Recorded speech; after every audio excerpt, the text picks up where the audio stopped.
Bismillahirrahmanirrahim. Assalamualaikum warahmatullahi wabarakatuh.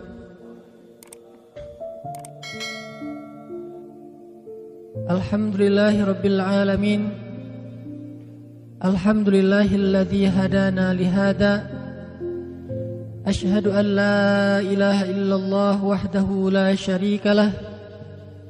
Lahul mulku wa lahul hamdu wa huwa ala kulli syai'in qadir. Wa asyhadu anna Muhammadan abduhu wa rasuluhu la nabiyya ba'dah. Alladzi la yantiqu 'anil hawa in huwa illa wahyu yuha. Allahumma salli wa sallim wa barik ala sayyidina wa habibina wa maulana Muhammadin wa ala alihi wa sahbihi wa man tabi'ahu ila yaumiddin. Qala Allah Ta'ala fil Qur'anil Karim. A'udzu billahi minasy syaithanir rajim. Bismillahirrahmanirrahim. يريد الله بكم اليسر ولا يريد بكم العسر ولتكملوا العدة ولتكبروا الله على ما هداكم ولعلكم تشكرون. وقال تعالى اليوم أكملت لكم دينكم wa atmamtu alaikum ni'mati wa raditu lakumul Islam madina. Jamaah salat Idul Fitri yang dirahmati Allah Subhanahu wa taala.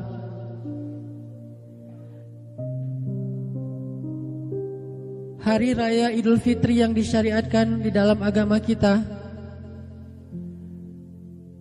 adalah salah satu bentuk ekspresi syukur seorang mukmin kepada Allah Subhanahu wa taala. Apa bedanya syukur yang kita lakukan dengan bertakbir, yang kita lakukan dengan bertahlil, yang kita lakukan dengan cara datang ke tempat-tempat tanah lapang untuk melaksanakan sholat Id secara berjamaah, dengan syukur yang kita ekspresikan dengan bersedekah, yang syukur yang kita ekspresikan dengan cara mengucapkan alhamdulillah, syukur yang kita ekspresikan di hari Yaumul Id, pada hari Idul Fitri secara khusus adalah syukur terhadap nikmat syariat yang telah Allah Subhanahu wa taala anugerahkan kepada kita sebagai hamba-hambanya. Berbeda dengan syukur di dalam bentuk-bentuk yang lain yang secara normal kita lakukan sehari-hari, itu adalah syukur terhadap nikmat-nikmat yang banyak yang Allah berikan secara umum. Bisa nikmat usia, bisa nikmat harta, bisa nikmat keluarga, bisa nikmat pekerjaan, bisa nikmat pendidikan, dan seterusnya dan seterusnya. Tapi khusus syukur pada Yaumul Id, pada hari Idul Fitri, itu adalah bentuk syukur kita kepada Allah atas nikmat hidayah agama Islam dan syariat yang Allah turunkan untuk kita.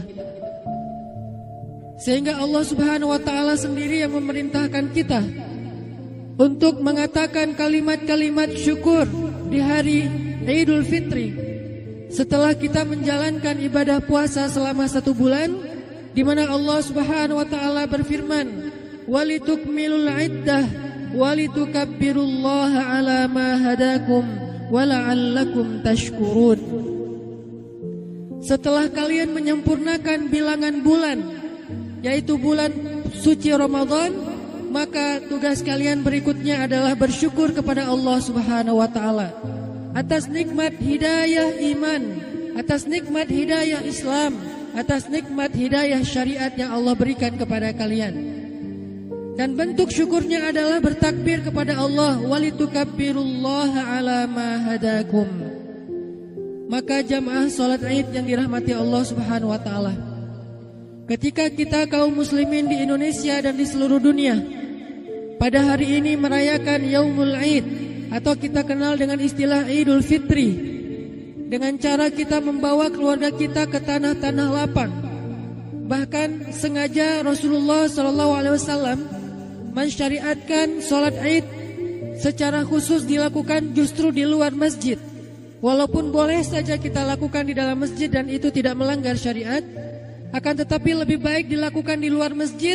Salah satu tujuannya adalah supaya semua orang bisa hadir, termasuk perempuan-perempuan yang sedang Allah uji dengan haid, yang dia tidak bisa masuk ke masjid, tetapi dia tetap bisa hadir dalam majelis sholat Idul Fitri untuk bisa menikmati syukur kolosal yang dilakukan oleh hamba-hamba Allah Subhanahu wa taala.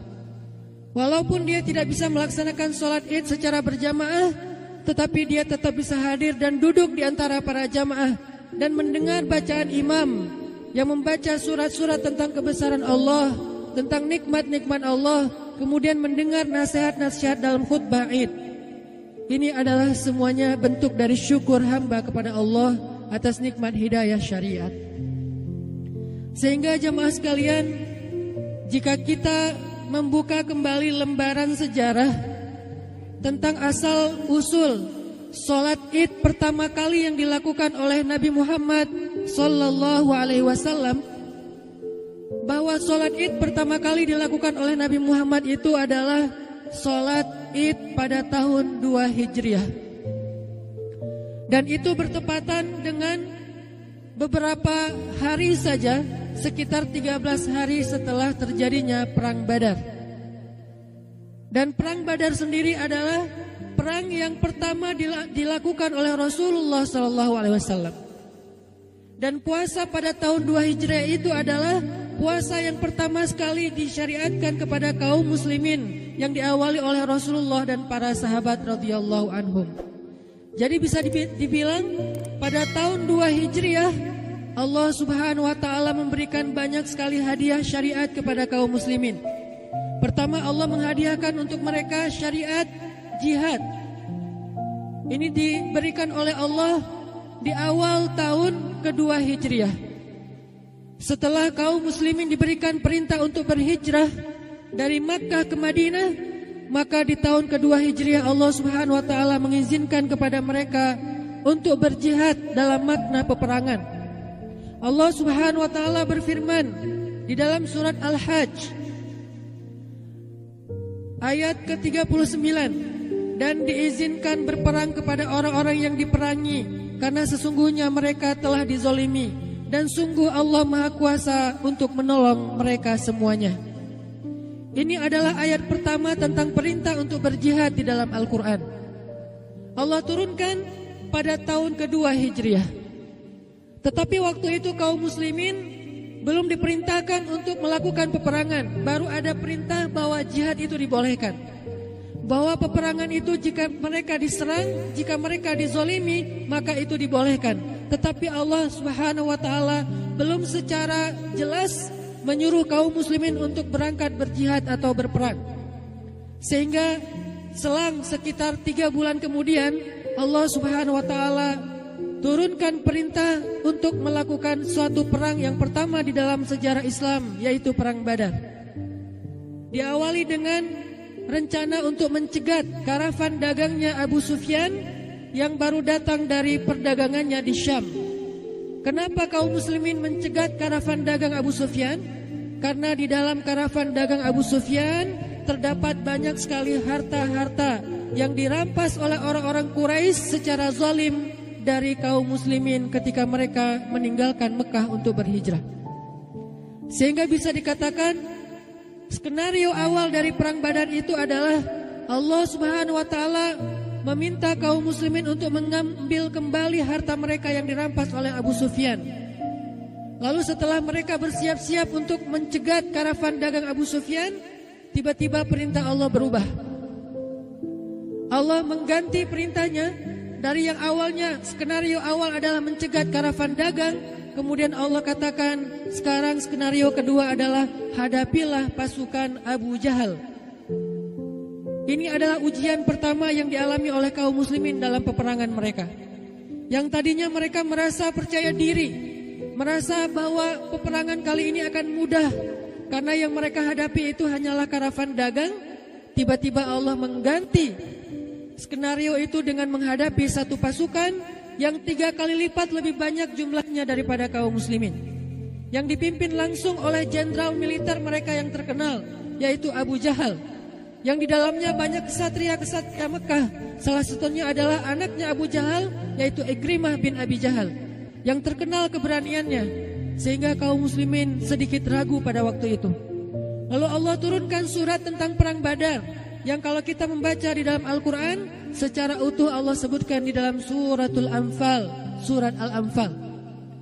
Setelah Allah subhanahu wa ta'ala meyakinkan kaum muslimin bahwa Allah tidak akan meninggalkan mereka, bahwa Allah akan menolong mereka, Allah menurunkan 1000 malaikat untuk membantu mereka, berbondong-bondong turun dari langit. Lalu Allah subhanahu wa ta'ala meneguhkan hati kaum muslimin. Terjadilah perang Badar pada tanggal 17 Ramadan. Dan sebelum itu Allah subhanahu wa ta'ala mensyariatkan kepada kaum muslimin, ya ayyuhalladzina amanu kutiba alaikumus siyam kama kutiba alal ladzina min qablikum la'allakum tattaqun. Beruntun syariat Allah wujudkan kepada kaum muslimin di tahun 2 Hijriah. Pertama adalah syariat untuk jihad, kemudian syariat untuk puasa, kemudian syariat untuk melakukan perang Badar. Dan setelah pulang dari kemenangan perang Badar, kaum muslimin disyariatkan untuk melakukan iktikaf pertama dalam sejarah Islam. Baru saja 3 hari pulang dari perang Badar, dan kaum muslimin mendapatkan kemenangan yang besar. Walaupun ada 13 orang di antara mujahid-mujahid Islam yang gugur syahid dalam perang tersebut, Allah subhanahu wa ta'ala memerintahkan mereka untuk beriktikaf di Masjid Nabawi. Sehingga mulailah Nabi dan para sahabat beriktikaf selama 10 hari terakhir di tahun 2 Hijriah tersebut. Setelah selesai masa iktikaf, Allah turunkan lagi syariat berikutnya, yaitu syariat zakat, yang kemudian kita kenal dengan istilah zakat fitrah. Berbeda dengan syariat zakat yang diturunkan di waktu yang lain, yang kita kenal dengan istilah zakat mal. Khusus syariat zakat yang Allah turunkan pada bulan Ramadan tahun 2 Hijriah adalah zakat fitrah.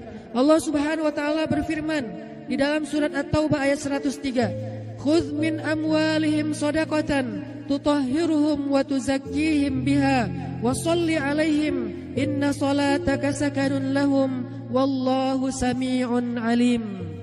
Ambillah zakat dari harta mereka untuk membersihkan mereka, mensucikan mereka, dan berdoalah untuk mereka. Sesungguhnya doamu itu ketentraman jiwa bagi orang-orang yang beriman, dan Allah Maha mendengar lagi Maha mengetahui. Istilah yang Allah gunakan, zakat untuk membersihkan dan mensucikan, itulah yang kemudian kita jadikan sebagai sebuah istilah zakat khusus di bulan Ramadan, zakat fitrah atau zakat kesucian. Ini adalah syariat yang lain yang turun di dalam bulan Ramadan di tahun kedua Hijriah. Setelah selesai syariat zakat fitrah, maka kemudian Allah subhanahu wa ta'ala turunkan lagi syariat untuk melaksanakan sholat Id untuk yang pertama kali dalam sejarah Islam, dengan cara banyak-banyak bertakbir, dengan cara bersedekah sebelum sholat Id, dengan cara makan dulu sedikit sebelum sholat Id, dengan cara menyuruh laki-laki dan perempuan, anak kecil dan orang dewasa, bahkan yang sedang berhalangan dengan haid, untuk menghadiri majelis sholat Id berjamaah, sehingga ini menjadi sebuah kebahagiaan kolosal, kebahagiaan bersama di antara hamba-hamba Allah subhanahu wa ta'ala. Inilah sejarah awalnya terjadi sholat Id jamaah yang dirahmati Allah subhanahu wa ta'ala. Bahwa sholat Id Allah syariatkan sebagai bentuk syukur seorang hamba kepada Allah subhanahu wa ta'ala atas nikmat hidayah syariat, atas nikmat Islam, sehingga siapapun yang berbahagia hari ini dengan Idul Fitri, maka kita belajar untuk berbahagia juga dengan semua syariat Allah subhanahu wa ta'ala, yang halal maupun yang haram. Banyak orang yang berbahagia dengan syariat-syariat yang halal, tetapi sedikit berat hati ketika Allah menyebutkan hal-hal yang haram dalam hidupnya. Seorang mukmin ketika dia merayakan dan berbahagia dengan Idul Fitri, seharusnya dia belajar dengan program syariat Idul Fitri itu adalah sebuah semangat menghargai nikmat Allah Subhanahu wa taala, semangat mensyukuri nikmat Allah Subhanahu wa taala. Dan dalam persepsi orang yang beriman, syariat itu bukan beban. Dalam perasaan orang yang beriman, syariat itu bukanlah tugas. Bahkan Allah Subhanahu wa taala menyebutkan di dalam surat tentang puasa, yuridullahu bikumul yusra wala yuridu bikumul usra. Allah ingin memudahkan kalian dan Allah tidak ingin menyusahkan kalian. Supaya apa? Supaya kita berpikir jamaah sekalian bahwa syariat Allah bukanlah kesusahan bagi kita. Toha ma anzalna alaikal Qur'ana litashqa. Toha, tidaklah kami turunkan kepadamu Al-Quran untuk menyusahkan kamu wahai Muhammad. Al-Quran bukanlah beban, syariat bukanlah kesusahan. Bahkan Allah menyebutkan di dalam surat Al-Maidah, al-yawma akmaltu lakum dinakum wa atmamtu alaikum ni'mati wa raditu lakumul Islam dinan. Allah menyebut syariat Islam, Allah menyebut agama Islam dengan istilah nikmati, nikmat dari aku untuk kalian wahai hamba-hambaku. Sehingga siapapun yang merayakan Idul Fitri, maka kita belajar untuk menikmati, mensyukuri dan menghargai syariat Allah Subhanahu wa taala. Sehingga ketika Allah Subhanahu wa taala berfirman di dalam ayat-ayatnya yang sangat banyak di Al-Qur'an, ya ayyuhalladzina amanu. Allah memanggil kita jamaah sekalian. Ketika Allah memanggil kita, biasanya setelah itu ada kalimat perintah atau larangan. Ya ayyuhalladzina amanu. Wahai orang-orang yang beriman. Orang yang beriman yang faham bahwa syariat itu adalah nikmat, ketika mendengar panggilan dari Allah mereka akan menjawab, labbaika ya rabbi wa sa'daik. Aku penuhi panggilanmu ya Allah dengan penuh rasa bahagia. Semua kebaikan ada di sisimu ya Allah. Kemudian Allah berfirman, kutiba alaikumus siyam. Berpuasalah wahai orang yang beriman. Maka mereka menjawab, sami'na wa ata'na. Lalu Allah panggil lagi mereka di ayat yang lain, ya ayyuhalladzina amanu. Mereka menjawab, labbaika ya rabbi wa sa'daik. Aku penuhi panggilanmu ya Allah dengan penuh sukacita. Allah berfirman, la yaskhar qaumun min qaum. Janganlah satu kelompok di antara kalian mencela kelompok yang lain di antara saudara-saudara kalian. Janganlah sekelompok perempuan mencela perempuan yang lain, karena bisa jadi yang dicela lebih baik daripada yang mencela. Allah panggil lagi, ya ayyuhalladzina amanu labbaika ya rabbi wa sa'daik. Aku penuhi panggilanmu ya Allah dengan penuh sukacita. Allah berfirman, ijtanibu katsiran minadh-dhann. Jauhilah sebagian besar dari prasangka. Maka kita sebagai orang yang beriman, yang meyakini bahwa syariat itu adalah nikmat, seketika kita katakan sami'na wa ata'na. Kami mendengar perintah itu, maka kami pun taat ya Allah. Ini adalah ayat-ayat perintah. Begitu juga ayat-ayat larangan. Ketika Allah memanggil kita, ya ayyuhalladzina amanu, wahai orang-orang yang beriman, la ta'kulur riba. Janganlah sekali-kali kalian makan riba. Sami'na wa ata'na. Apapun perintah Allah, apapun larangan Allah, orang yang beriman akan menganggapnya sebagai sebuah anugerah, nikmat, dan dia akan merespon panggilan Allah, perintah Allah, larangan Allah itu dengan sukacita sambil mengatakan sami'na wa ata'na. Inilah bedanya orang yang beriman dengan orang yang belum tulus imannya jamaah sekalian. Allahu Akbar, Allahu Akbar, Allahu Akbar walillahil hamd. Kalau kita membaca kisah-kisah para sahabat dahulu, ketika Allah Subhanahu wa taala menurunkan syariat ini kepada mereka. Syariat adalah sebuah konsep yang sudah utuh. Sebelum dia utuh, maka itu disebut dengan istilah tasyri'. Tasyri' adalah proses ketika Allah menurunkan syariat tentang masalah khamar. Lalu setelah mereka bersiap-siap untuk mencegat karavan dagang Abu Sufyan, tiba-tiba perintah Allah berubah. Allah mengganti perintahnya. Dari yang awalnya, skenario awal adalah mencegat karavan dagang, kemudian Allah katakan sekarang skenario kedua adalah